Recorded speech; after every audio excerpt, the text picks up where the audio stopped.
আলহামদুলিল্লাহ ওয়াসসালাতু ওয়াসসালামু আলা রাসূলিল্লাহ। পিতার একমাত্র কন্যা থাকলে তার জন্য একটা জমি বোধহয় এটাই ওনার স্থাবর সম্পত্তি হিসেবে আছে, এটা পুরাটাই তার নামে দিয়ে দিতে চাচ্ছেন।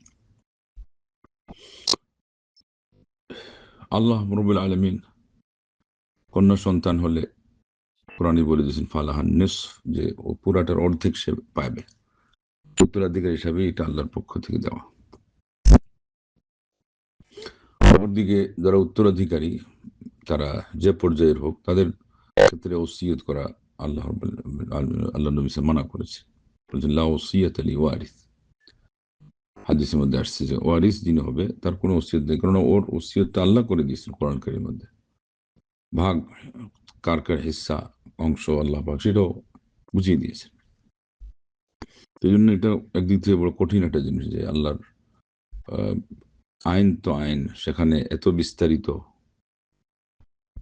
হিসাব করে যে আল্লাহ রাব্বুল আলামিন কষিয়ে দিলেন। কি বোঝায় যে মহান রব্বুল আলামিন এটাকে ফিক্সড করেছেন এমন ভাবে যেখানে হস্তক্ষেপ করা বড় কঠিন। তাদেরকে আগে থেকে বুঝিয়ে যাবে যে দেখো, ইসলামের বিধান তোমরা ফলো করবা, মেয়ে বলে নয়, এটা তো বাপ হিসাবে একটা টান থাকি, তোমাদের প্রতি আমার টান আছে, যাতে করে আজকের দুনিয়াতে সামান্য কিছু করে আমার মেয়ের যদি হক তোমরা নিয়েও নাও, কালকে তোমাদের শাস্তি পোহাতে হবে জাহান্নামে। তো ভাইরা আল্লাহ বিরু হলো কিনা, আল্লাহ ভক্ত হলো কিনা, সন্তানকে আল্লাহ ভক্ত বানাইতে হবে, এগুলো হলো মূল দায়িত্ব।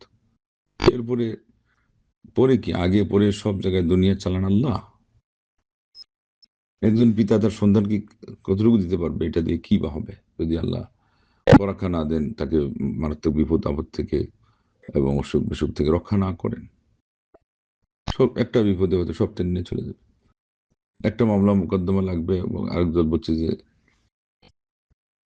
3 যুগ পর্যন্ত যাবে। কারো যদি চাও যে অশান্তিতে কাউকে রাখতে, তো 3 যুগ কেন, আরো বেশি যায় মামলা মোকদ্দমা। এগুলোতে যাতে না যায়, ওই যে এগুলো অনেক সময় এই কারণে যাবে যখন আপনি দেখবেন যে তারা দেখবে যে উনি অবিচার করছে। তো এই জন্য সবাইকে কিভাবে আল্লাহর সন্তুষ্ট করে এদেরকেও স্বাভাবিক রাখা যায় সেটা খেয়াল করা আরো জরুরি। এরপরে কিছু যদি তার তো আর কোনো সন্তান নাই, যেহেতু নাহলে তো সমান দেওয়া লাগতো, এমনি ওয়েল করলে একটা কিছু করতেই পারে, কিন্তু এটা খেয়াল রাখতে হবে আবার ওই অন্যদেরকেই ওসিয়ত করতে, যেহেতু 1/3 কমে করতে হয়, এর বেশি নয়। তাহলে যারা উত্তরাধিকার পাবে তাদেরকে এটা ক্ষেত্রে আবার নিষেধ যে ওসিয়ত করা।